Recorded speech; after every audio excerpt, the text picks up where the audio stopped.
Saya akan lawan, itulah yang RRQ Rio sudah berikan di 5 match yang sudah berjalan di hari ini, yaitu sudah berada di hashtag yang ketiga sejauh ini. What a nice play dari tim RRQ and what a nice improvement yang sudah mereka berikan.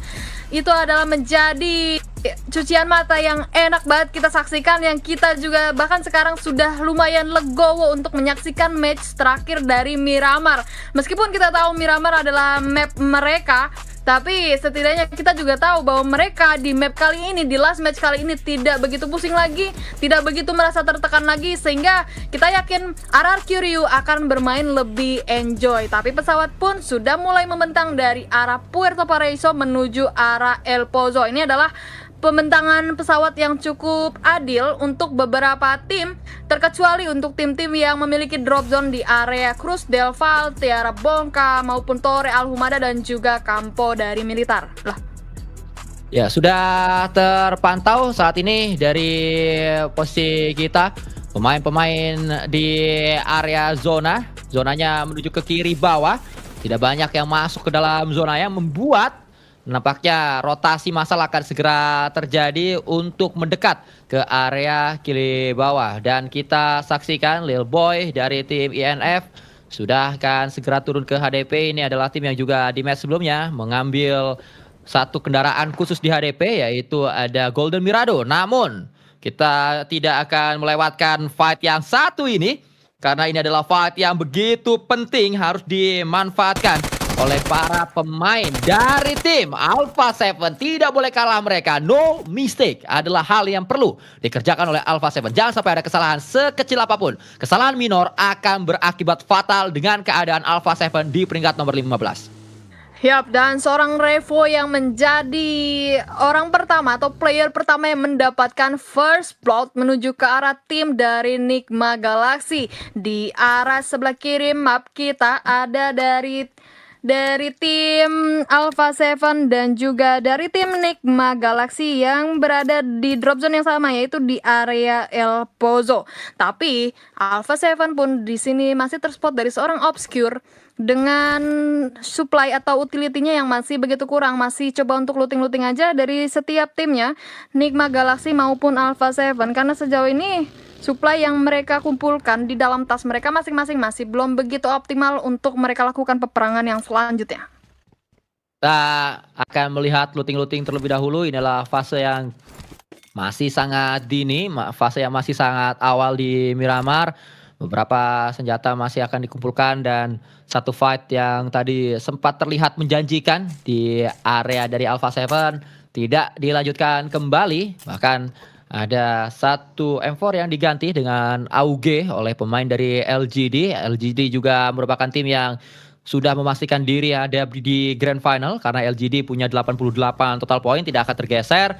Lalu S2G juga tidak akan tergeser. Maksudnya tergeser adalah tergeser keluar dari 15 besar, karena yang akan diambil menuju ke Grand Final adalah 15 besar kumpulan dari grup Red, Green, dan juga Yellow. Bener banget, top 15 kumpulan dari 3 grup ya, bukan dari 2 grup yang dimainkan setiap harinya, enggak. Jadi total, jadi 15 player yang dimana, 15 tim maksud saya, yang dimana masing-masing tim itu akan memainkan dengan total 12 match dalam waktu 3 hari, yaitu besok yang menjadi last day dari penentuan grup stage siapa saja yang akan lolos menuju ke babak Grand Final. Tapi kita beralih menuju ke arah tim GOAT yang sejauh ini sudah mengamankan drop zone di area Puerto Paraiso seharusnya, karena mereka terspot berada di bagian kanan bawah. Pun dengan tim Influence yang ternyata sudah coba untuk rotasi saja di menit yang keempat, cukup cepat ternyata lootingan yang mereka sudah upayakan, karena nampaknya mereka mengamankan drop zone dari San Martin. Benar saja, begitupun dengan tim dari IRN yang berada di atasnya sendiri, sejauh ini masih belum terspot, tapi Power Grid ternyata yang menjadi touchdown pertama atau menjadi checkpoint pertama yang akan mereka upayakan sejauh ini. Inilah rotasi dari kami S2G Berupaya untuk bisa geser dia menuju ke dalam zona 1 kilometer juga merupakan PR yang harus dikerjakan oleh MVM bersama dengan rekan-rekannya dari LGD. LGD ini selalu terkenal dengan jaketnya karena memang LGD ini menggunakan jaket, tidak menggunakan jersey, berbeda dengan beberapa tim yang seringkali memilih jersey sebagai seragam mereka. Namun LGD sedari awal selalu jaket yang mereka gunakan. Alapar dari RRQ sedang berupaya untuk bisa melebarkan area permainan dari RRQ terlebih dahulu karena memang dari segi zona sudah aman, tapi Obscure ditangkap oleh Kups. Obscure tidak berdaya. Kups mengambil Obscure dan hilang satu pemain dari Alpha 7. Yang kedua sedang diincar Rauf. Rauf ini adalah mantan pemain dari Falcon yang saat ini kembali CLBK dengan Nigma Galaxy karena sebelum di Falcon Rauf juga bermain untuk Nigma Galaxy. Namun Alpha 7 menghukum satu pemain yang terlalu terbuka. Satan dipulangkan ke lobby. Kups masih bertahan. Dua pemain sudah hilang dari Nigma Galaxy. Masih ada upaya perlawanan yang ditujukan oleh Alpha 7. Yap, dan itu ditunjukkan dengan dua player yaitu Dolph dan juga Karil Hugh yang sudah merapat menuju ke area rumah gudang yang sudah diduduki oleh seorang Rauf seorang diri. Tapi Rauf coba untuk tarik mundur saja, posisinya tidak begitu enak, mungkin itu dia yang dia rasakan sejauh ini. Tapi Karil Hugh nampaknya sudah mengetahui bahwa satu player yang tersisa tersebut sudah tarik mundur, tapi granat yang diupayakan untuk dilempar menuju ke arah Rauf ternyata tidak menghasilkan sedikit pun damage yang dihasilkan. Tapi Revo ternyata tertangkap basah oleh seorang Kups dari tim Nigma Galaxy. Trade dog yang sedari tadi sudah dilakukan ternyata menghasilkan pundi-pundi poin untuk masing-masing tim. 2 poin untuk Nigma Galaxy, begitupun 2 poin yang sudah didapatkan oleh tim Alpha 7. Ini antara menang atau kalah. Kalau enggak mereka harus tarik mundur saja, tapi ternyata Alpha 7 satu player mendapatkan satu player dari Rauf Nigma Galaxy dengan satu buah granat yang cukup on point ketika meledak. Tapi satu player dari Kups Nigma Galaxy coba untuk tarik mundur aja untuk mengamankan placement point yang lebih maksimal lagi, tapi baginya nabrak sebuah box. Dapatkah tertakedown dari tim Alpha 7 ataukah tidak? Tapi sejauh ini masih belum terspot sedikit pun. Dari sisi lain kita justru malah berpindah menuju ke arah tim dari UF Esports. Ini menurut saya adalah game over bagi Alpha 7. Kalaupun mereka bisa menang lawan Nigma Galaxy, udah kepalang tanggung, sudah kehilangan 2 pemain. Apa yang bisa dilakukan 2 pemain di match turnamen global? Kalaupun mengharapkan WWCD, pastinya tidak akan dengan elim yang tinggi. Yang jadi masalah saat ini, Alpha 7 butuh WWCD dengan elim yang tinggi. Itu yang sudah menjadi masalah mereka. Sehingga menyisakan 2 pemain, menurut saya tidak akan memberikan satu perlawanan kuat dari Alpha 7, dan nampaknya Alpha 7 harus merelakan turnamen ini tidak sampai menuju ke grand final. Mereka harus mulai mempersiapkan baju-bajunya, harus mulai packing untuk balik menuju ke Brazil, dan ini adalah untuk kedua kalinya berturut-turut Alpha 7 harus pulang ke negaranya terlalu cepat, bahkan tidak berhasil lolos ke grand final. Karena di PMGO kemarin mereka tidak lolos ke grand final, sekarang pun mereka tidak akan lolos ke grand final. Alpha 7 ada di peringkat nomor 14, Yangon Galacticos, Ulf, Nigma Galaxy, WBG, GOAT, KSG masih akan bermain besok. Jaraknya YG terus Ulf ke Alpha 7 aja udah jarak yang bisa dikejar dalam satu match. Makanya menurut gua logika aja udah nggak akan lolos Alpha 7. Ya benar sih, dengan menyisakan 2 player itu sulit buat mereka bisa mendapatkan winner-winner chicken dinner dengan elimination point yang optimal. Karena meskipun dengan menyisakan last man standing, oke, ada beberapa kejadian atau case-case yang akhirnya bisa mendapatkan winner-winner chicken dinner, tapi lagi dan lagi justru last man standing tersebut tidak bisa mendapatkan point elimination yang begitu banyak gitu. Dan zona stage kedua kali ini sudah mulai terpop up, di mana LGD Lynx yang terspot tadi sudah berada di area luar zona, tidak begitu masuk dan tapi juga tidak begitu berada di pinggiran dari blue zone sendiri. Ternyata sudah berdekatan dengan tim dari DK Plus, tim dari South Korea. Masih tidak ada knock yang terjadi, malah knock yang terjadi di sisi lain yaitu Influence Little Boy ternyata terspot oleh satu buah mini 14 dari tim Yangon Galacticos. Sudah bergerak nampaknya beberapa tim saat ini. Yang saya lihat Alpha 7 justru memainkan satu cadangan mereka. Ada Notes yang diturunkan. Ini juga merupakan salah satu pemain yang nampaknya debut pertamanya di turnamen global. Karena saya belum pernah melihat pemain tersebut diturunkan di turnamen global manapun. Bahkan dia saat ini berada di Alpha 7 menggantikan peran dari Mafioso yang sudah bergeser ke tim lain. Mafioso sudah pindah menuju ke tim Maryland nama timnya, dan Maryland itu bermain di turnamen North America. Kita geser menuju ke Tianba Arena berhadapan dengan Tianba. Ada tembakan yang diberikan oleh Eagle, pemain seangkatan Zuxi Luxi Ryzen Microboy, karena di saat Zuxi Luxi Ryzen Microboy menjadi juara di PMCO Global, satu pemain yaitu Eagle juga bermain bersama dengan tim top e-sport asal China di turnamen tersebut. Namun bedanya Microboy sekarang sudah menjadi streamer, Ryzen tidak masuk ke line up dari Bigetron, Zuxi tidak lolos menuju ke turnamen global bersama dengan Alter Ego, Luxi bahkan tidak memiliki tim, tapi Eagle masih berada di kompetisi tertinggi dari PUBG Mobile. Yap, itu dibuktikan ada dua player yang berbeda ya, di mana ada yang akan bertahan menjadi competitive player, ada juga yang ternyata memilih jalan lain guys. Itu ada dari Bigetron Esports, dari mantan-mantan playernya itu ada dari Microboy yang menjadi live streamer saat ini, dan berbeda dengan tim Tianba yang saat ini masih berkompetitif aktif di scene PUBG Mobile. Tapi tadi kita sudah men-spot juga peperangan yang terjadi di mana tim Tianba bertemu dengan tim Arena, dan Arena lagi dan lagi hanya menyisakan Morman seorang diri seperti di match sebelumnya. Tapi berbeda karena kali ini Arena justru bertegur sapa dengan tim dari Tianba. Bahkan Tianba tidak menghilangkan satupun player dari mereka. Itu adalah trading knock yang cukup maksimal yang bisa mereka berikan, dan zona kembali lagi akan segera pop up. Justru cuma Cera menjadi kompon terbesar utama yang berada di dalam circle zona,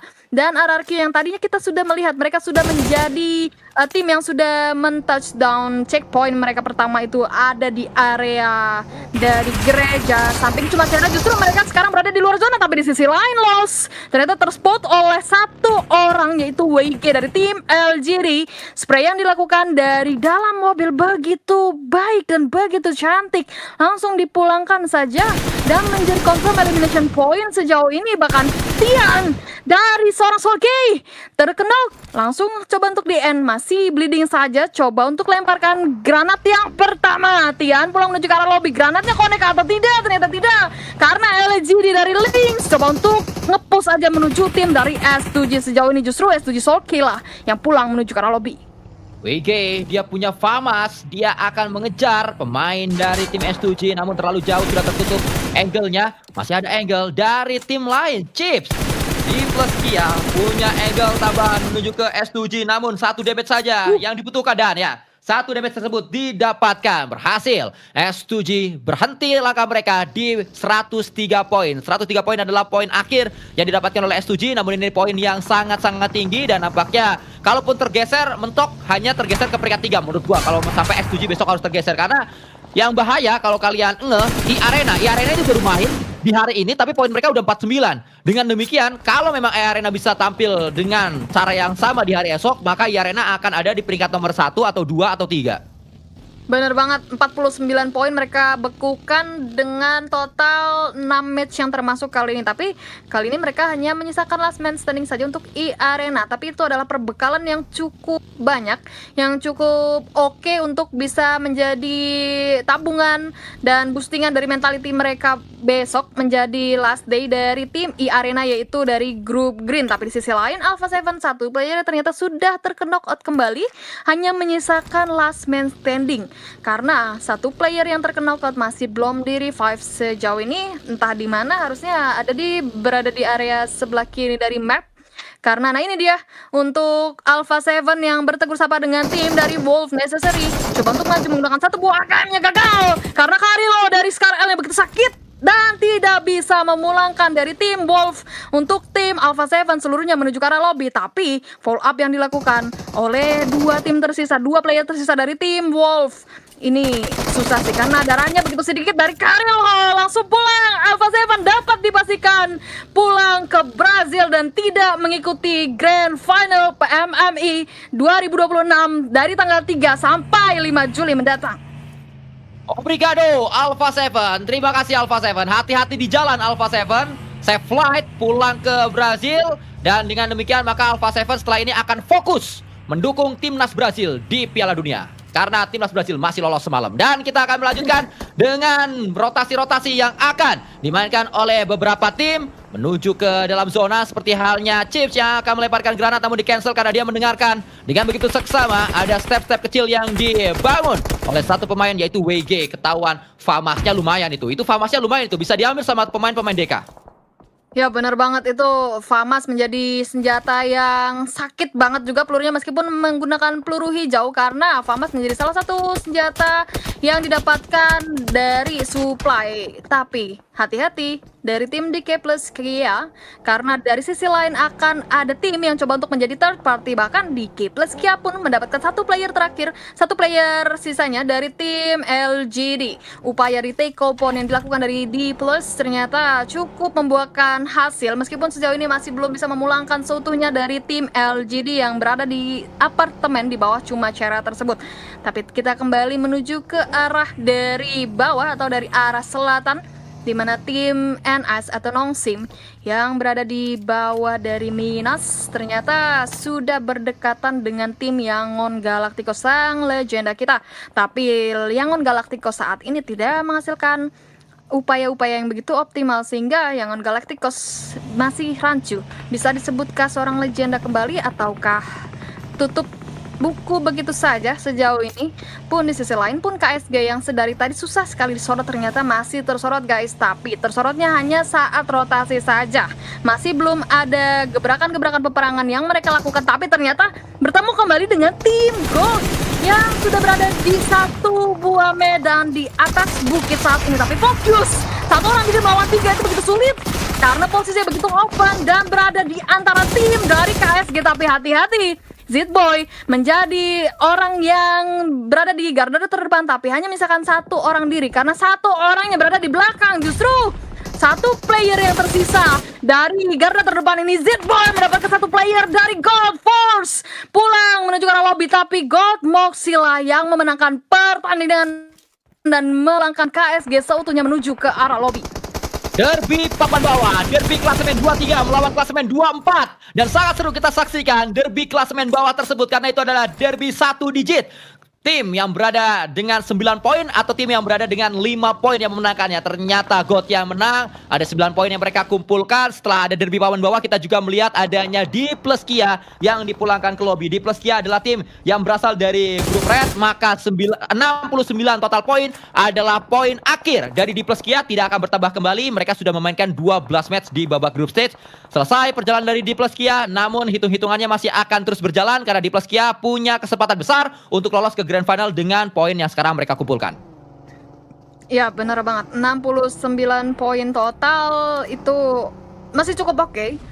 Seperti halnya dari poin yang kita ekspektasikan oleh tim RRQ sendiri itu 64, masih menjadi tabungan yang bisa mereka simpan dengan baik dan nggak begitu, bisa dibilang nggak begitu deg-degan atau nggak begitu khawatir untuk tim dari DK Plus Kia sendiri.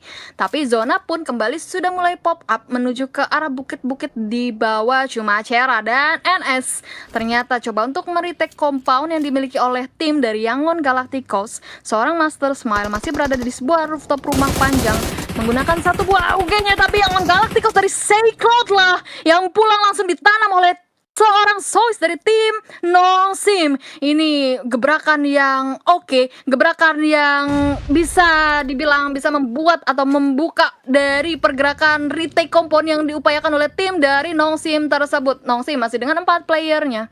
Coba untuk dikirimkan satu player itu Sois menuju ke arah kiri, dan ini adalah compound yang begitu sulit untuk di-retake. Masih ada satu lagi TPP yang dimainkan oleh seorang Mernat. Seperti yang tadi dikatakan oleh Kenya bahwa upaya dari Nongsim masih terus akan mereka galakan menuju ke pemain-pemain dari Yangon Galacticos. Tapi Yangon Galacticos sebagai sang juara bertahan dari PMWC, mereka tidak ingin memberikan poin-poin secara gratis. Yangon Galacticos juga sama apa yang dirasakannya dengan apa yang dirasakan oleh Alpha 7. Bisa saja Yangon Galacticos juga menuju ke airport seperti halnya Alpha Seven yang saat ini sudah mempersiapkan baju-bajunya, sudah mulai melipat kembali baju-bajunya menuju ke dalam koper. Yangon Galacticos ada di ujung tanduk dan Nongsim sang juara dari Korea ingin memastikan hal tersebut terjadi atau justru Myanmar menolak menyerah dengan memulangkan Nongsim yang saat ini ada di dekatnya. Bayangkan saja Yangon Galacticos berarti sudah bermain 11 match, poin mereka 34. Lalu Nongsim baru bermain 5 match, tapi poin mereka 45, lebih tinggi dibandingkan poin dari Yangon Galacticos. Bahkan sudah diberikan Lapar kembali akan berduel, dan sebuah upaya dari Lapar kembali menunjukkan bahwa Laparlah yang berkuasa di map Miramar ini. RRQ lah yang punya map Miramar. Wah, itu dia Lapar yang dilakukan oleh Lapar. Sangat lapar karena Lapar dapat memanfaatkan situasi tersebut dan memakan beberapa player dari Tianba. Dan Tianba pulang menuju ke arah lobby seutuhnya karena ada bala bantuan dari sisi lain. Sejauh ini RRQ menjadi penguasa sebuah bukit di bawah Cumacara. Tapi hati-hati karena WBG mendapatkan satu player, yaitu Lapar yang sedari tadi lapar. Tapi Suki dengan satu buah granatnya masih coba untuk melemparkan Suki, justru Sukla yang terkena ke arah seorang Viren dan bahkan trade knock pun terjadi. Viren masih kembali didapatkan oleh tim dari WBG. Suki kembali mendapatkan satu buah confirm elimination yaitu Lapar. Dua player tersisa dari RRQ Ryu. Viren masih kenok saja sejauh ini, coba untuk di revive. Revive masih bisa diupayakan karena di sisi lain selain dari tim WBG masih ada tim yang coba untuk mengganggu pergerakan atau retake tempat yang diupayakan oleh tim WBG sendiri. Sayangnya carry dari RRQ, sang pendulang poin paling besar dari RRQ yaitu Lapar harus ditumbangkan oleh Suki. Bahkan Suki kembali memiliki angle dan Suki ingin mendapatkannya kembali. Oh, luar biasa. Suki Dai, Suki Yapari, Suki Yatomi Suketa Oisama. Suki mendapatkan menuju ke pemain dari RRQ dan ini akan menjadi malapetaka karena angle-nya begitu free, begitu gratis. Poin-poin dari Suki menuju ke pemain dari RRQ. Nah, inilah dia angle yang terlalu gratis. Granat akan menyelesaikan semuanya dan granat itu masuk. Kembali lagi Suki Dai, Suki Yapari, Suki mendapatkan satu pemain dari RRQ. Dua knockdown, satu yang tersisa. Confirm elimination akan didapatkan by membuat Nerpeko Viren tak berdaya. Genfos menjadi yang terakhir. Ya, last man standing hanya seorang Genfos saja masih menggunakan Begi. Coba untuk tarik mundur saja tapi nampaknya tidak ada spot yang cukup oke untuk bisa diduduki oleh seorang Genfos karena ternyata satu buah kompon yang sedang dituju sudah ditempati oleh satu tim full dari tim Influence. Genfos nampaknya sudah mulai terjepit berada di center zona. Hati-hati karena di belakang pun masih ada tim yang lainnya, tapi di sisi lain WBG ternyata yang sedari tadi coba untuk merontokkan dari tim RRQ sudah mulai didatangi oleh tim dari Nongsim. Bahkan Hyunbin terkenok oleh seorang 33Z dari tim WBG pun Master Smile yang menjadi third party di jauh. Masih kita lihat ternyata fight antara Yangon Galacticos yang saya rasa umurnya tidak akan panjang di match kali ini ternyata masih berjuang ekstra keras dan Suki dapat lagi aja dia. Sangat luar biasa pemain yang satu ini, tapi kita geser menuju ke pemain Nongsim yang lain. Saat ini Nongsim akan berhadapan dengan Yangon Galacticos dan Yangon Galacticos masih hidup. Yangon Galacticos masih punya nafas tambahan untuk mereka mengejar ketertinggalan poinnya.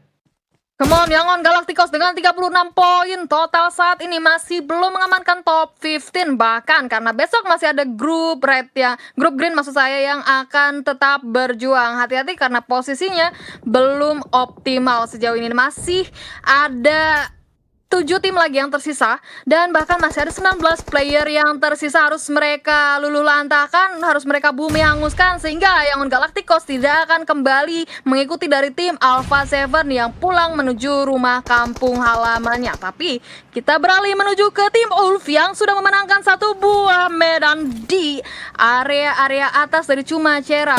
High ground sudah mereka mendapatkan, bahkan satu player dari tim Wolf sudah terkena satu orang diri oleh seorang Scarface menggunakan sebuah M4. Kali tiganya masih nggak bisa terkonfirm eliminationnya karena posisinya terspot atau tercover dari sebuah buka tersebut. Tapi necessary yang coba tarik mundur ternyata nggak bisa narik mundur karena aim dari setiap player dari Wolf begitu sakit. Crossfire yang nggak mau dilepaskan, hanya menyisakan last man standing 2 player maksud saya dari tim Wolf. Wow, berpikir bahwa memang angle-nya terlalu menguntungkan untuk Eren. Sehingga agak sedikit football, penyelamatan akan segera dilakukan terlebih dahulu. Itu adalah yang utama, tapi ternyata tidak bisa diselamatkan.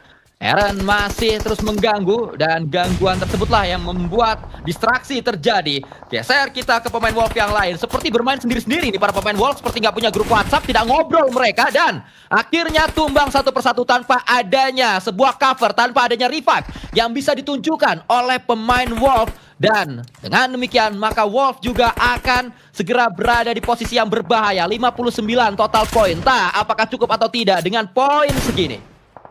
Ya benar banget, karena Wolf sendiri bahkan langsung pulang menuju ke arah lobby oleh tim Influence yang ternyata jauh di sana, bahkan bukan oleh tim dari WBG. Wolf posisinya sangat di ujung tanduk karena hanya 60 poin total dan mereka nggak ada kesempatan bermain lagi besok. Wolf hati-hati, dan kita kembali menuju ke arah lobby di mana ada tim Wolf yang sudah mengamankan area utara. Sebentar lagi harusnya sudah mulai bertegur sapa dengan tim WBG yang sudah coba untuk mepet saja ke area Wolf. Bahkan granat pun sudah mulai dilontarkan untuk mengusir tamu yang tidak diundang ini. Tapi Wolf ternyata tidak ada satupun player yang sudah terkenok dari tim WBG. Ya, sesaat kita melihat banyak fight yang terjadi dan Genfos masih hidup, masih ada di match kita kali ini di tengah-tengah zona. Kalau kalian lihat di minimap ada yang kuning berwarna kuning nomor 3, nah itu adalah Genfos. Dia berada di area pertempuran tanpa terketahui oleh lawan-lawannya, tanpa diketahui lebih tepatnya oleh lawan-lawannya, dan ini satu hal yang cukup baik. Nah inilah dia posisi Genfos, tersorot dari drone view, dia proning di sana, tidak tersenggol oleh siapapun, bahkan beberapa tim sudah pulang, tapi Genfos masih memperjuangkan posisinya di area tersebut. Saya sejenak sedang memperhitungkan apakah poin 81 atau poin dari Wolf 60 ini cukup atau tidak, karena besok Al-Ula yang punya poin 51 masih akan bermain. Besok kita akan lihat juga Bigetron yang punya poin 49 akan bermain. Aurora poinnya sudah 49, besok akan main. Furia poinnya sudah 40, besok akan main. Thundertalk poinnya 38, besok juga akan main. Regnum Karya poinnya sudah 35, besok akan main. Jadi 60 poin ini kalau dihitung-hitung juga agak bahaya untuk hari esok. Benar banget, 60 poin bukan poin yang cukup optimal untuk bisa mempertahankan melaju ke babak grand final untuk tim Wolf sendiri. Akankah mereka justru mengikuti jejak dari tim Alpha 7 yang pulang menuju ke halaman kampungnya ataukah tidak? Kita akan melihat bagaimana besok pergerakan atau peperangan yang akan dilakukan dari tim-tim grup yang masih tersisa, karena tim dari grup Red sudah tidak akan bermain lagi, yaitu ada tim Wolf yang kita sudah sebutkan, kemudian Alpha 7, Yangon, Galacticos, dan masih tim-tim lainnya dari tim grup Red karena mereka sudah tidak ada kesempatan bermain lagi. So ini adalah last chance untuk grup Red sendiri, dan kita kembali menuju ke arah permainan di mana dari tim Yangon Galacticos yang sedari tadi kita cukup khawatir dari permainan mereka. Ternyata mereka sudah berhasil masuk menuju ke top 6 di stage yang ke-8 dengan 3 playernya. Bahkan mereka sudah mengamankan area-area sebelah bawah. Ngomongin soal Genfos, ternyata dia sendiri di situ nggak di-push commit oleh tim Influence yang tadi tuh sempat agak concern. Takutnya Influence itu mereka coba untuk commit nge-push ke tim yang diduduki dari Genfos sendiri, tapi di sisi lain Soulless terspot posisi oleh seorang Pedrin dari tim Influence, tapi trade knock terjadi di sisi lain. Wolf gak mau mengasih poin yang begitu gratis, meskipun satu terspot dan pulang menuju ke arah lobby, tapi mereka memberikan counter. Ya, Eren ini bisa jadi god baru di PUBG Mobile, karena kalau kita lihat dari performanya Eren ini luar biasa. Dia punya skill yang di atas rata-rata. Ini adalah pemain yang sangat-sangat perlu di-keep oleh Wolf di waktu ke depan, karena kita lihat Eren berulang kali bisa menunjukkan satu refleks yang di luar nalar. Di saat kita melihat tadi rekannya tumbang, dia langsung membalaskan dengan satu tembakan. Memang Wolf pulang, tapi performa Eren jika seperti ini terus, maka dia bisa menjadi god masa depan di PUBG Mobile. Pemain asal Turki yang, kenapa saya bisa bilang god masa depan? Karena dia masih sangat muda, sehingga waktunya untuk berkembang masih sangat panjang. Di awal-awal karirnya saja dia sudah seperti ini, maka tidak menutup kemungkinan Eren bisa menjadi sesuatu di kemudian hari. Dan kita menuju ke Yangon Galacticos yang ternyata menolak untuk menyerah, menolak untuk pulang ke Myanmar dengan cepat. RRQ memulangkan NGX. Genforce pasti ada di sana, tapi Genforce juga pulang. Dan kita menuju ke Master Smile yang sudah jelas di bawahnya ada Suki yang ingin diincar. Suki mau kemana? Suki ternyata tumbang duluan. Oh, siapa yang melakukan tembakan? Ternyata Lil Boy punya angle di arah lain dan Suki mengambil keuntungan tersebut. Lagi-lagi Suki ada 6 eliminasi yang dia sudah kumpulkan sendirian saja. Dan Yangon Galacticos tiba-tiba sudah pulang sutunya menuju ke arah lobby oleh tim dari Weibo Gaming di hashtag yang ketiga. Nice try untuk Yangon Galacticos, tapi Federal sisi lain Suki kembali mendapatkan satu player dari tim Influence. 2 player tersisa melawan 1 player dari Weibo Gaming. Bisakah Suki meng-clutch karena posisinya begitu sulit? Harusnya sulit karena posisi Suki ini tersandwich. Dan itu dia, winner chicken dinner didapatkan oleh tim Influence di match terakhir kita Miramar.